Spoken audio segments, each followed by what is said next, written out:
Les empires se forgent dans le sang et l'acier. C'est ce que l'on raconte. Une légende confortable pour masquer une vérité plus terrible. La vérité, c'est que la domination la plus totale n'est pas celle qui est gagnée par la fureur, mais par le calcul. Car le plus grand architecte de la puissance française, l'homme qui a garanti la domination du roi Soleil sur l'Europe, n'était pas un maréchal couvert de gloire. Il ne commandait pas de charges de cavalerie. Il ne menait pas ses hommes à l'assaut. Son arme était plus froide, plus précise, plus implacable. La géométrie, les mathématiques, la science de la mort. Pendant que les armées du monde entier se fracassaient contre des murailles, dans des bains de sang inutiles, lui a décidé de rendre les murailles obsolètes. Il n'a pas conquis des nations, il les a enfermées. Lentement, méthodiquement, il a tissé autour de la France une ceinture de fer et a projeté sur ses ennemis l'ombre d'une cage invisible. Son nom est Vauban. Et dans les prochaines minutes, vous allez découvrir comment un seul esprit a pu redéfinir les lois de la guerre. Vous comprendrez comment la France a pu humilier les plus grandes coalitions, non pas par la fureur, mais par l'intelligence pure. Restez avec nous, car l'histoire que nous allons raconter n'est pas celle d'une bataille, mais celle de la naissance d'une arme absolue, le génie français. Pour comprendre la révolution Vauban, il faut d'abord comprendre le monde qui l'a détruit. Imaginez le milieu du XVIIe siècle. La guerre a un visage, celui de la forteresse. C'est elle, la reine du champ de bataille. Depuis des décennies, les ingénieurs italiens n'ont perfectionné un monstre de pierre et de terre. La citadelle bastionnée. Une étoile de la mort, avec des angles savants, des murs bas et épais qui absorbent les boulets de canon, et des bastions qui se flanquent les uns les autres, créant des zones de tir croisés où aucune armée ne peut survivre. Tenter de prendre une de ces forteresses de front est un suicide collectif. C'est une boucherie organisée. Les généraux y envoient des vagues d'hommes, des milliers de soldats, qui montent à l'assaut sur des échelles, sous une pluie de projectiles, de pierres, d'huile bouillante. La plupart n'atteignent jamais le sommet. Leurs corps s'entassent au pied des remparts, formant un macabre escalier pour la vague suivante. La forteresse est une bête qui dévore les armées. Quand l'assaut échoue, ce qui est presque toujours le cas, commence alors le siège. Une guerre dans la guerre. Une agonie lente qui peut durer des mois, parfois des années. Les armées s'enterrent dans la boue, sous le feu constant des défenseurs. Les maladies, plus encore que les combats, ravagent les rangs. La dysenterie, le typhus, la faim. Un camp de siège est un cimetière, à ciel ouvert, avant même que la bataille finale n'ait commencé. Pour un roi, c'est un gouffre financier. Chaque jour de siège coûte une fortune en poudre, en nourriture, en solde pour des hommes qui meurent d'ennui et de maladie. Une victoire sur le champ de bataille peut être remportée en quelques heures. La prise d'une seule ville peut vider les coffres du royaume et anéantir une armée victorieuse. L'Europe est dans une impasse stratégique. La puissance offensive est brisée par la puissance défensive. La guerre est devenue un art de l'usure, un concours de celui qui supportera le plus longtemps la souffrance et la dépense. C'est dans ce monde que le jeune Louis XIV arrive au pouvoir. Son royaume, la France, est un géant aux frontières fragiles. Au nord, les Espagnols dans les Flandres. À l'est, le Saint-Empire romain germanique. Au sud, l'Espagne, encore. La France est encerclée. Chaque porte d'entrée est gardée par une de ces citadelles ennemies. Un verrou sur le chemin de la gloire française. Le roi et ses ministres, comme le redoutable Louvois, comprennent que pour que la France puisse dominer, pour qu'elle puisse respirer. Il faut trouver un moyen de faire sauter ces verrous. Pas en 1 an, pas en 6 mois, mais rapidement, efficacement et de manière décisive. Ils ne cherchent pas un général courageux, ils en ont déjà. Ils cherchent une solution, une méthode, une arme nouvelle qui puisse changer les règles du jeu. Ils ne le savent pas encore, mais cette arme existe. C'est un homme. Sébastien le Prestre de Vauban n'est pas né grand. C'est un petit noble du Morvan, une terre rude et pauvre. Il a commencé sa carrière comme tous les autres, en participant à ces sièges sanglants. Il a vu de ses propres yeux le gaspillage insensé de vies humaines. Il a senti l'odeur de la mort dans les tranchées. Mais là où les autres ne voyaient qu'un chaos inévitable, lui voyait un problème de physique, une équation. Il observe, il calcule, il dessine. Et il arrive à une conclusion d'une simplicité géniale. Une conclusion qui va changer le cours de l'histoire. Le problème n'est pas la hauteur du mur, ni son épaisseur. Le problème, c'est le feu des défenseurs. La solution n'est donc pas d'envoyer plus d'hommes se faire tuer. La solution, c'est de faire taire ce feu. Il imagine alors un système, une chorégraphie mortelle et précise. Fini les tranchées creusées au hasard. Vauban invente les parallèles. La première est creusée de nuit, hors de portée des fusils ennemis. C'est une base d'opération sûre, où l'on peut masser des troupes et de l'artillerie sans subir de pertes. Puis, à partir de cette parallèle, il lance des sapes, des tranchées d'approche qui ne foncent pas tout droit vers la muraille, mais qui avancent en zigzag. Chaque segment de la sape est orienté de telle manière que les défenseurs ne peuvent jamais tirer en enfilade dedans. Lentement, inexorablement, la terre française avance, comme un serpent qui étouffe sa proie. Les assiégeants se rapprochent sans s'exposer. Ils tissent une toile d'araignée autour de la forteresse. Une deuxième parallèle est creusée, plus proche, puis une troisième, au pied même des défenses. L'artillerie est déplacée à chaque étape, se rapprochant toujours plus, son tir devenant plus précis, plus dévastateur. Et c'est là qu'intervient son autre coup de génie, le tir à ricochet. Avant Vauban, on tirait sur les murs pour les percer. Une tâche lente et difficile. Vauban ordonne de tirer, non pas sur les murs, mais par-dessus, avec une charge de poudre réduite. Le boulet ne s'enterre pas. Il frappe le sol du rempart et rebondit. Il devient une boule de billard mortelle qui fauche tout sur son passage sur des dizaines de mètres. Les canons ennemis sont brisés, les artilleurs tués, les défenseurs balayés. En quelques heures, les remparts, autrefois grouillants de soldats, deviennent silencieux. La forteresse est devenue aveugle et muette.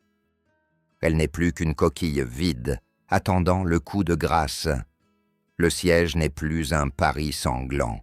C'est devenu une opération chirurgicale, une dissection méthodique dont l'issue est certaine.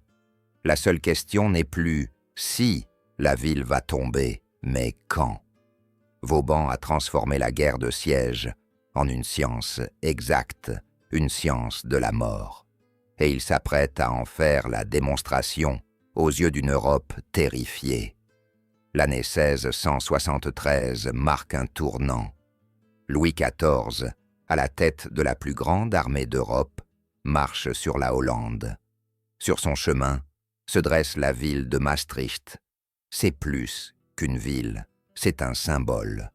Une des places les mieux défendues du continent, une forteresse réputée imprenable, protégée par des fortifications complexes et une garnison déterminée. L'Europe entière a les yeux rivés sur Maastricht. On s'attend à un siège long, sanglant, qui pourrait durer tout l'été et épuiser l'armée française. Ce que l'Europe ignore, c'est que Louis XIV n'est pas venu pour faire un pari. Il est venu pour assister à une démonstration. Il a emmené avec lui son arme secrète, Vauban. Dès son arrivée, Vauban ne fait rien comme les autres. Il ne cherche pas le point faible des murailles. Il étudie la topographie, la direction des vents, la nature du sol. Il est un prédateur qui étudie sa proie avant de frapper. Puis, la machine se met en marche. La nuit, des milliers d'hommes creusent. Au matin, la première parallèle est apparue, comme par magie, un long serpent de terre qui enserre la ville. La garnison de Maastricht est stupéfaite. Les Français sont là, à portée de canon, mais ils sont intouchables, protégés par des kilomètres de terre retournée. Puis les sapes commencent leur progression en zigzag. L'avancée est lente, mais elle est inéluctable. Chaque jour, la toile se resserre. La deuxième parallèle est creusée, puis la troisième. L'artillerie française, protégée dans ses nouvelles positions, commence un bombardement d'une précision diabolique. Les tirs à ricochet nettoient les remparts. Les mortiers, une autre innovation que Vauban perfectionne, lancent leurs bombes par-dessus les murs, semant la terreur et la destruction à l'intérieur de la ville. Pour les défenseurs, c'est une torture psychologique. Ils ne peuvent rien faire. Chaque tentative de sortie est un massacre, les soldats hollandais se faisant faucher par les tirs croisés des tranchées françaises. Ils voient la mort se rapprocher, mètre par mètre, sans pouvoir l'arrêter. Ce n'est plus une bataille, c'est une exécution. La pression devient insoutenable. Après seulement 13 jours, la fière garnison de Maastricht hisse le drapeau blanc. 13 jours. Pour une forteresse qui devait tenir des mois, la nouvelle se répand en Europe comme une onde de choc. Une citadelle de premier ordre est tombée en moins de 2 semaines, avec des pertes minimes pour les Français. Ce n'est pas une victoire, c'est une humiliation. Vauban vient de prouver que face à sa méthode, aucune muraille n'est imprenable. Il a transformé la lame française en un outil capable de percer n'importe quelle armure. La France peut désormais frapper où elle veut, quand elle le veut. Mais Vauban comprend que la domination ne peut reposer uniquement sur l'attaque. Une épée sans bouclier ne sert qu'à moitié. Après avoir appris au monde comment prendre les villes, il va apprendre à la France comment les rendre imprenables. Sa mission, confiée par le roi Soleil, est titanesque, fortifier l'ensemble des frontières du royaume. Il ne s'agit pas de réparer quelques vieux châteaux. Il s'agit de concevoir un système de défense global, une muraille de Chine française, intelligente et active. Vauban parcourt le royaume à cheval, des dizaines de milliers de kilomètres. Il inspecte chaque col, chaque vallée, chaque port. Pour lui, le territoire n'est pas une carte plane. C'est un organisme vivant, avec ses points forts et ses points faibles. Il pense la défense non pas comme un mur statique, mais comme un réseau. Il invente le concept de précaré. L'idée est de créer une double ligne de forteresses le long des frontières les plus exposées, notamment dans le nord et l'est. Ces villes ne sont pas isolées. Elles sont conçues pour se soutenir mutuellement. Si un ennemi attaque une forteresse, la garnison de la ville voisine peut lancer des raids sur ses lignes de ravitaillement, le harceler, le prendre à revers. Pour avancer en France, une armée d'invasion est obligée de prendre chaque place forte, l'une après l'autre. Chaque siège la ralentit, l'épuise, la vide de ses hommes et de ses ressources. Envahir la France n'est plus une question de gagner une grande bataille. C'est devenu un cauchemar logistique, un piège mortel qui se referme sur l'agresseur. Vauban ne se contente pas de construire. Il rase. Il fait démanteler les vieilles forteresses inutiles à l'intérieur du pays. qui pourraient servir de refuge à des rebelles. Il rationalise, il optimise, il sculpte le paysage de la France pour en faire une arme. Et les forteresses qu'il construit sont des chefs-d'œuvre de génie militaire. Il abandonne les hauts murs médiévaux, trop vulnérables à l'artillerie. Il enterre ses citadelles, il les rend basses, trapues, avec d'énormes glacis en pente douce qui exposent les attaquants à un feu rasant. Il perfectionne la forme en étoile, multipliant les bastions, les demi-lunes, les redoutes, créant une superposition de champs de tir qui ne laissent aucun angle mort. Chaque élément est conçu pour une seule chose, tuer. Une forteresse de Vauban est un labyrinthe de mort. Chaque fossé, chaque rempart est un piège. Tenter de l'attaquer, c'est comme essayer de dévorer un hérisson. De Lille à Briançon, de Perpignan à Strasbourg, il forge ce qu'on appellera la ceinture de fer. Pendant plus d'un siècle, cette ceinture rendra la France virtuellement inviolable. Elle permettra à Louis XIV, puis à ses successeurs, de mener des guerres offensives partout en Europe, en sachant que le cœur du royaume est en sécurité. L'Europe est prise au piège.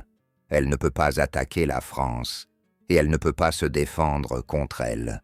Le génie d'un seul homme vient de garantir à sa nation une supériorité stratégique absolue. L'impact de Vauban va bien au-delà de la pierre et des canons. Il a changé la psychologie de la guerre.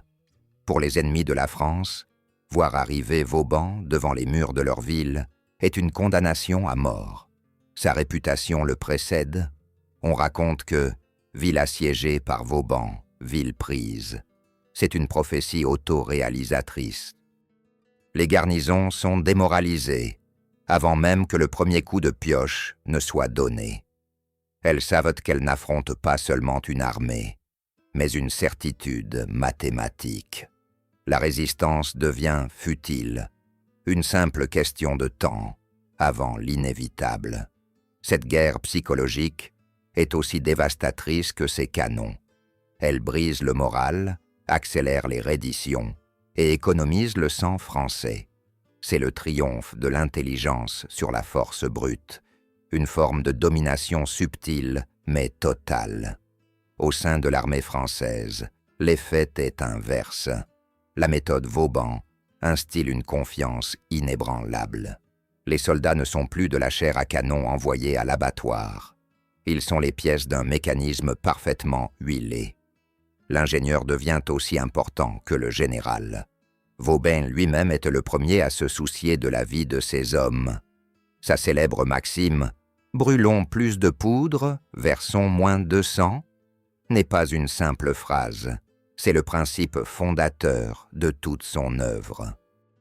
En protégeant ses troupes dans des tranchées, en s'assurant de la supériorité de son artillerie, avant de lancer le moindre assaut, il transforme le siège, autrefois l'opération la plus meurtrière, en l'une des plus sûres. Cette économie de vies humaines, ce n'est pas seulement morale, elle est stratégique. Une armée qui perd moins d'hommes peut combattre plus longtemps, mener plus de campagnes. C'est un avantage colossal dans les guerres d'usure de l'époque. Le génie de Vauban, c'est aussi sa polyvalence. Il est un homme orchestre au service de la puissance de l'État. Il ne se contente pas de dessiner des plans. Il est sur le terrain, dans la boue, dirigeant lui-même les travaux, parfois sous le feu ennemi. Il a été blessé à de multiples reprises. Il est aussi un logisticien hors pair, capable de calculer au plus juste le nombre de pioches, de brouettes, de sacs de terre et de boulets nécessaires pour un siège. Il est un urbaniste qui pense l'intégration de ses citadelles dans le tissu des villes, concevant des casernes, des arsenaux, des hôpitaux. Il est là même un économiste.